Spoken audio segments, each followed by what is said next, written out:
For USCFootball.com, Connor Morissette and Chris Trevino, we're here on campus to discuss another big-time commitment for the USC Trojans. Five-star offensive tackle in the 2026 class, Keenyi Pepe, committed to USC today. Chris, the streak is over. USC lands a five-star tackle, another massive get for Lincoln Riley, Chad Bowden, Zach Hanson, the whole gang. Huge recruiting win for the Trojans. We're calling this a massive win, but that almost feels like an understatement. This is a monumental win for USC, and especially in a 26 class where they have been stacking wins across the board. Smote Katawanga, Tom Tupoi, Jonas Williams, a flip from Oregon. There are so many massive wins where you can point to be like, this is the thing. But I think this one is the biggest one by far because five-star prospect, yes, that's nice. Second five-star commit in this class with Xavier Griffin, but just a position that USC has missed out on for several cycles. He is the first five-star offensive lineman to commit to USC since Austin Jackson in the 2017 class. That was the second recruiting class I ever covered. I feel old talking about that right now, Connor, but this is a massive one. The prototypical left tackle. You win in the trenches, Connor, so you need a left tackle if you're going to play high-level college football. And USC making a statement here with this big win and getting Pepe out from Florida. IMG Academy is a Long Beach native. We'll talk a little bit more about the roots there. But again, probably the headliner of this class right now. We spoke to Zach Hanson, the USC offensive line coach, at the coaches brunch that we were lucky to be invited to this week. And he talked about, when I'm recruiting, I want to recruit guys who are better than the guys I already have, guys who are going to come in and take jobs. Keenyi Pepe could be that rare first-year offensive tackle starter. I talked to someone who saw him on campus when they were inside the Coliseum, who's been around a long time, and this guy said, Keenyi Pepe is the biggest high school recruit that I've ever seen in my 40 years of doing this. This guy is huge. We'll see exactly what it looks like when he gets to USC, but look at what Texas did on their offensive line. Kelvin Banks is a top 10 pick. He had a phenomenal career at Texas. These are the guys you need to take you to the next level. Could we see a guy in Pepe come in and play early, Chris? I don't rule that out, even though it's at a position that's really hard to do so. Absolutely, I think so. And again, we're putting that caveat out there that it is really hard to play at the college level at offensive line, especially offensive tackle, especially at left tackle. You're facing every defense's best pass rusher, and if you're a freshman, they're going to attack you. So yes, that is a lot to put on him, but he has that skill set, that rare ability to play right away. I'm not going to bank on it happening, but it is something that we can talk about. We're talking about USC's offensive line class from the 2025 cycle. There's no one in there where we're like, okay, this guy could probably see the field, needs some development. They all need development, but in the end, there's no one early that can play. Austin Jackson, he was able to play early for USC, able to work his way into a starting role with injuries hit. That is the type of player Pepe is. He could absolutely see the field. I think he will be an early enrollee, and that's obviously huge getting him on campus, but hats off to Zach Hanson, Chad Bowden, Lincoln Riley, and just, ending the drought of a five-star offensive tackle, and absolutely someone that could have an impact from day one. We'll see what happens with Elijah Page because he is, their left tackle. He will be draft eligible, and we'll see if he does end up going into the draft. But he could be a guy who starts at right tackle and then maybe moves over to left tackle, when Elijah Page eventually goes into the NFL, because Page is an NFL draft prospect, obviously. That will be something to watch. And Will Campbell's another name that comes to mind. Spends 3 years at LSU, left tackle every season, starter as a first-year guy, and he's picked number 4 overall to the Patriots.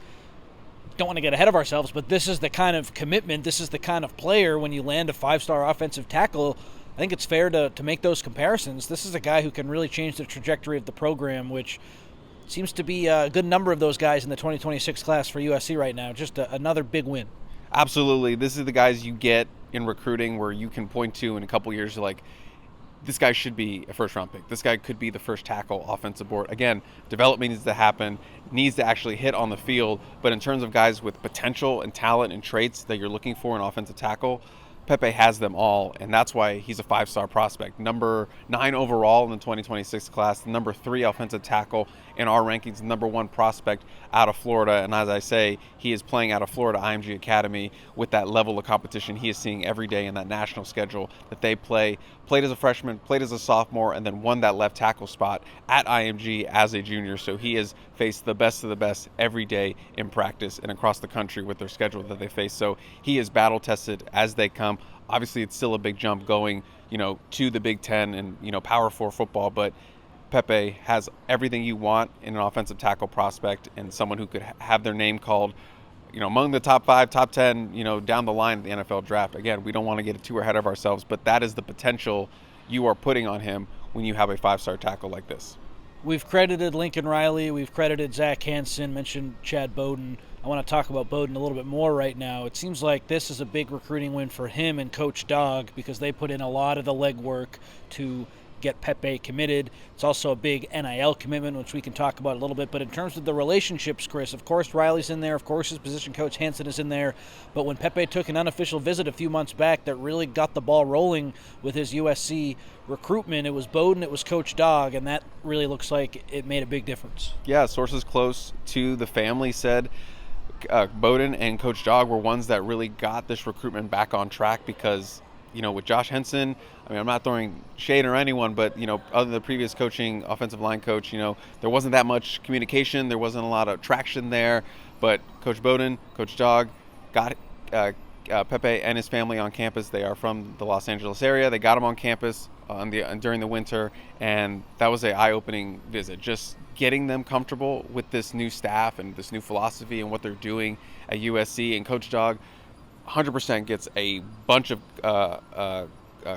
what's the word? Credit. Yes, credit for this commitment and just getting them back on track and getting USC back in there. Zach Hansen coming in as well, and such a good recruiter, and he has really built an impressive offensive line class in 2026.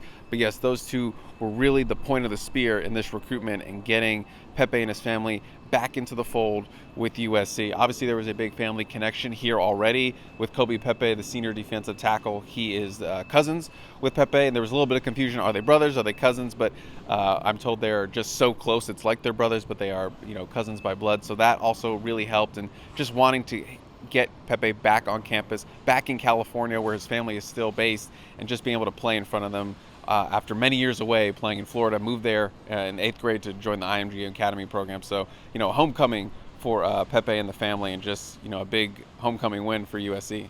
Not technically a California recruit, but a California recruit, so add him to the list. Adjacent. Exactly. Yeah.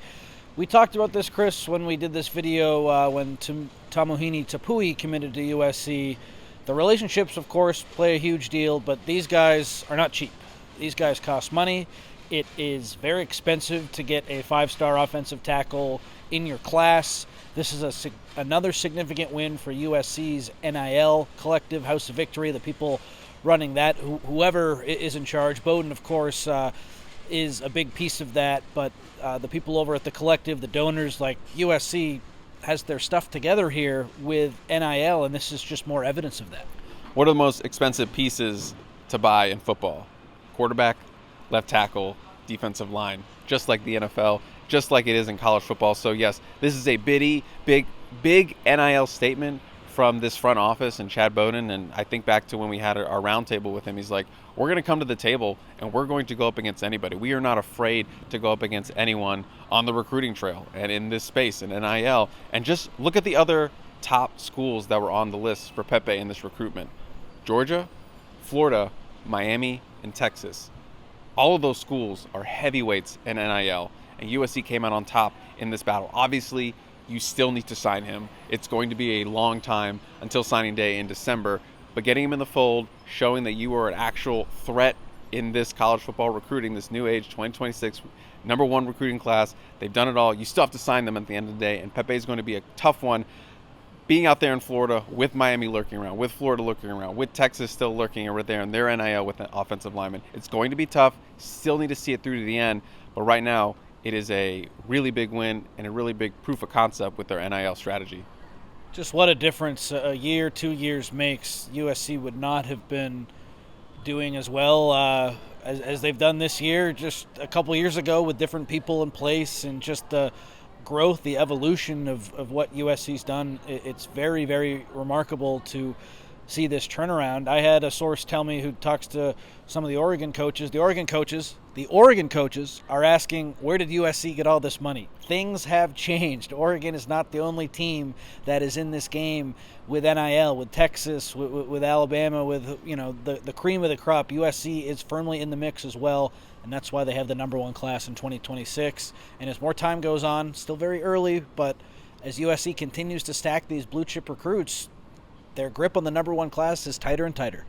I did want to throw one thing at you. I wanted to say on this this reaction video, Pepe, a bigger commit than Jakeem Stewart. To you? To me, I think that's what I'm declaring right now. We'll see if you agree.